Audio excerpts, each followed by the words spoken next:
where do I stand on Brexit? Well, here it goes. The working class have spoke, and I'm one of them, and I'm with them. They didn't stop them coming in. Right. 1 in 4 women will be a victim of domestic violence. Are you sure about that? Just a small town cat looking for a guy to suck. He took the green hair dye and changed his sex.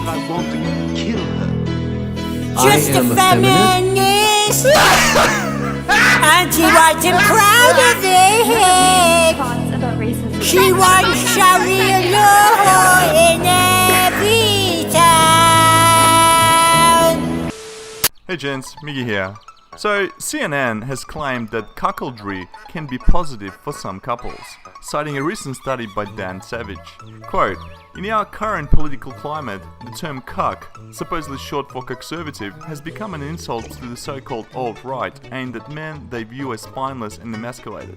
The slur has its roots in the concept of cuckolding, or having an adulterous partner," end quote, claimed CNN in their article demonstrating a tenuous grasp on popular usage of the term. Quote, "But according to a recent study by David Lay, Justin Lemiller, and the writer Dan Savage, acting on cuckolding fantasies can be a largely positive experience for many couples, and hardly a sign of weakness," end quote. Quote, "Cuckolding has become fetishized into a powerful sexual fantasy for some men, who get aroused by the idea of their romantic partner engaging in sexual activity with someone else. Women also share this fantasy, but less so than men," end quote, they explain. Quote, "Remember that sometimes just sharing a sexy thought can be arousing enough. You don't have to follow through. If you're thinking about acting on a cuckolding fantasy, it's worth stepping back first and making sure that your relationship is in a good place and that you have a strong sexual communication skills. For couples who do decide to move forward, it's important to take things slow," end quote. So CNN based their statements on a study co-produced by sex writer Dan Savage, which revealed 58% of American men and about a third of women had fantasized about cuckolding. Savage, a far-left LGBT public figure, has previously expressed his wishes that all Republicans, quote, "were fucking dead," end quote, wish cancer on Sarah Palin, support citizenship for illegal immigrants, and following the 2016 Orlando shooting at Paul's nightclub, attempted to blame the attack on, quote, "toxic masculinity," end quote, and guns instead of radical Islam. And also, in year 2000, Savage also licked the doorknobs in politician Gary Bauer's campaign office in an attempt to make the Republican ill. Want to be a true intellectual, a man of the future? Become a cuckold. Those are the instructions from CNN. A bizarre propaganda-style article posted to CNN's website recently asserts that, I'm quoting now, cuckolding can be positive for some couples. It's hard to tell what exactly the intent of the article is, except to encourage the breakdown of healthy marriages as they have been understood for, let's see, all of history. There's a common theme on the left which hates the traditional family for reasons that are not really clear. Joe Concha writes about the media for The Hill, and he joins us tonight.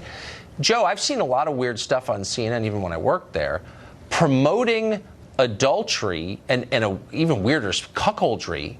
What is that? Well, it's a pattern that I think we've seen for the last 3 weeks now, Tucker. I mean, think about what we discussed on this show alone. Just a couple of weeks ago, we had a CNN reporter lighting a bong for somebody on the air. I don't mind if you're reporting on marijuana, but to actually engage in the act, probably not good to look like you're advocating it. And then just 2 weeks ago, we were talking about various hosts and anchors and guests somehow saying a word that rhymes with spithole 165 times in one day on the air. I mean, that's to the point where you're at the dog eating the wheel of cheese in the refrigerator. You're not even mad, you're impressed that they could actually say that word that many times.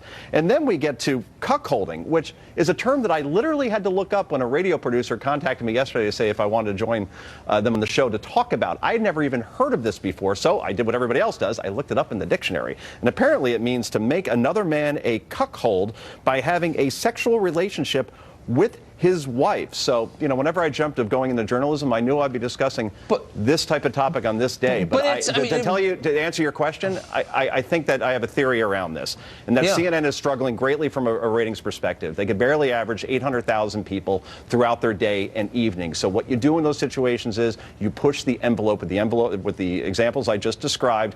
But the problem is you're now appealing to the lowest common denominator, and that's not what CNN but the envelope is and has always been for the 38 in, but years it's always in the same direction. It's toward things that are perverse, disgusting, creepy, weird, unhappy, and against the one thing they hate, which is like an average family. They hate that. What is that about? Why is the left so angry at the family? I don't understand. I really don't. Why are they angry at the family? I think it's because Bob Schieffer came up with this great study a couple of months ago, and he talked about how 1 in 5 journalists now live in New York, Washington, or L.A. And they're in these bubbles. They're in this same sort of, you use the term a lot, groupthink. And the suburbs, like where I live, and I got my 2 kids, and I have my wife, and the white picket fence, it's not white, it's green, but fine. I think that that's seen as something that's not hip, not cool, not within the bubble. I mean, they're very hostile to it. Okay, so quickly, I guess given all this, it's not that surprising that CNN is one of the most polarizing brands in America. That is not speculation. It's according to a new survey that shows there's a 66-point favorability gap between the right and the left when it comes to CNN. Only Trump hotels, by the way, are more polarizing.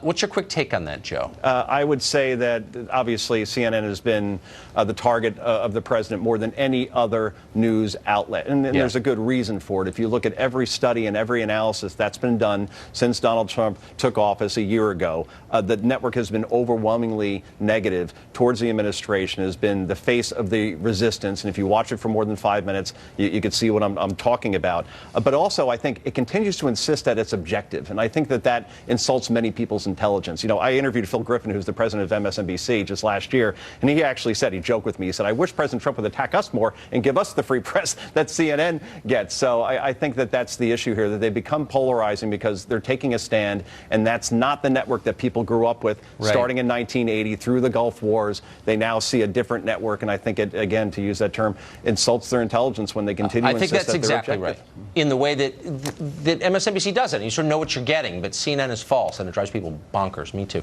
Joe, thank you. Have a good cuckolding weekend.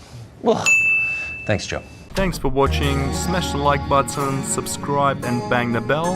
And if you like my videos, support this channel via PayPal, Patreon, or buy crypto. Drop the bass, Kitty.